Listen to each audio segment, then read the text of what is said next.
A brutal week number 2 is in the books, and that means we have a ton of moves to make heading into week 3. So let's get into it. 5 moves to make for week 3. Move number 1, we are going back to the Rams pass catchers. We are adding Rams pass catchers.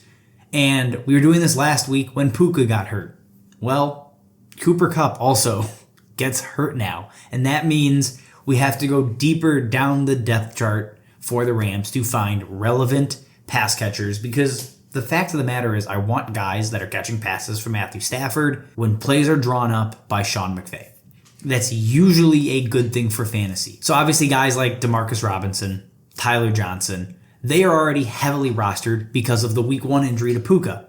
But now with Cooper Kupp going down, that means Jordan Whittington, Tutu Atwell also have to be on the radar in the interim. It's not a guarantee they're going to be relevant. It's not a guarantee they're even going to get on the field all that much. But across the league, big names have gone down. So we're going to be looking deep on a lot of different rosters for relevant players. Contenders may be scraping the bottom of the barrel, just trying to survive until star players actually are healthy and come back. So all the Rams pass catchers are viable and need to be rostered in Dynasty. And speaking of injuries, move number 2, we are adding all of the second and third string running backs. Across the league, guys like Deonta Foreman, Carson Steele, Samaje Perine, Kareem Hunt, he's back somehow, Cam Akers, all of these players are going to find their way to relevance because, one, Deonta Foreman actually picked up 14 carries with a healthy Jerome Ford, so that's its own weird thing. Isaiah Pacheco breaks his fibula. That means Carson Steele, Samaje Perine are now need to be rostered. They're bringing in Kareem Hunt for a visit, so you need to go and roster him. And then Joe Mixon gets hurt in the Bears game, and that means Cam Akers is now a must-own running back, right? With Dameon Pierce banged up, you can even look at Dario Gumbawale. We are just so deep down the list of relevant players right now, and it's not fun.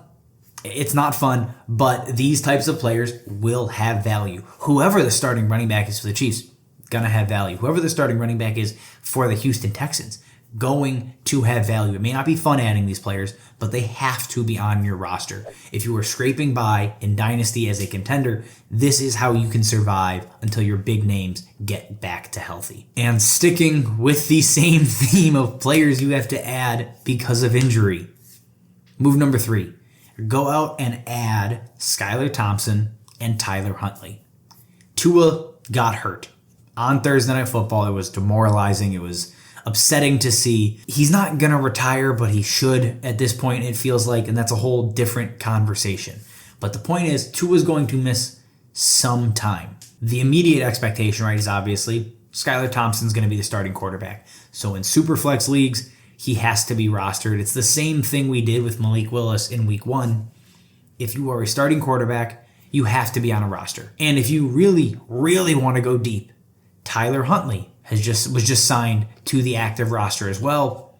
He's been fantasy relevant at times. Maybe he can do something in this offense, and maybe he beats out Skylar Thompson 2 to 3 weeks from now if Tua is not back. So maybe he's a nice, deep, speculative add if you're really hurting at the quarterback position. If you lost, Jordan Love, if you lost Tua, you're maybe just scraping by. The other quarterback I'll just throw out here, Andy Dalton, also needs to be rostered if he's not added already, because Bryce Young got injured. Basically, it's Armageddon in fantasy. Just grab healthy bodies and hope it all works out and everybody's ready to go come the fantasy playoffs. Now, move number 4, let's get away from the waiver wire ads. Move number 4, we're going to go ahead and buy Amari Cooper on contending rosters, right? Obviously, we're not buying Amari Cooper on a rebuilder. He's 30 years old.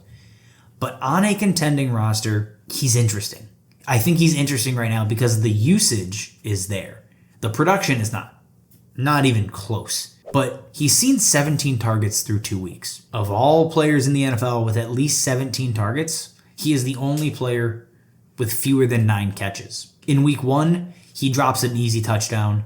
In week 2, the weather is terrible. He has another drop. He should have 2 to 3 more catches, at least 1 more touchdown. And you're not looking at a truly terrible start, right? But A 21.5% target share is great. Like that's fine given how much this team is passing. Because he's 30 and because he's been objectively bad, you might be able to buy him for cheap. And I'm talking like a late second, honestly might get it done for Amari Cooper right now.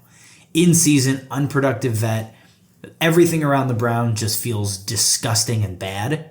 The narrative is just fully flowing away from them, which means Amari Cooper could be an interesting buy low and a player that should finish as a wide receiver 2 on the season. Like that talent is there, the usage sticks. I am going out and buying Amari Cooper on all of my contending rosters. If you lost Cooper Kupp, if A.J. Brown's injured and you just need guys to get by, he's a cheap addition that is going to dramatically outperform the cost to acquire. And our final move number 5, let's go buy low on Mark Andrews. I still believe in Mark Andrews. I still think he is a good NFL tight end. And tight end has not lived up to the hype. The position as a whole has not lived up to the hype that we had coming into the season. Mark Andrews is a big part of that. He has been severely disappointing through 2 weeks. He's only 29 years old, and his usage in week 2 was much better than his usage in week 1. He outperformed Isaiah Likely. More targets, more catches, more receiving yards, basically doubled him up across the board. Mark Andrews is going to find the end zone multiple times this season. He is one of the better touchdown scoring tight ends in all of football. I don't think he's washed up. I don't think that. I think he's coming back from injury in the preseason, and he's getting healthier and healthier. I don't expect your trades to be, tight end and a pick for Mark Andrews. It's probably going to have to be multiple picks. Think multiple seconds. You're not giving up a first for him right now. I think that's a mistake. But multiple seconds, or maybe you give up a running back like a Jordan Mason, and you get a pick attached to Mark Andrews. I think at this point that's even likely. You have a couple different routes to go here, and Mark Andrews easily could still finish as a top 5 tight end this year. I don't think that's off the table given how slow the rest of the position has started. Mark Andrews is in his prime. Do not be fooled by the narrative. He is a player you still want to go out and buy if you are desperate at tight end.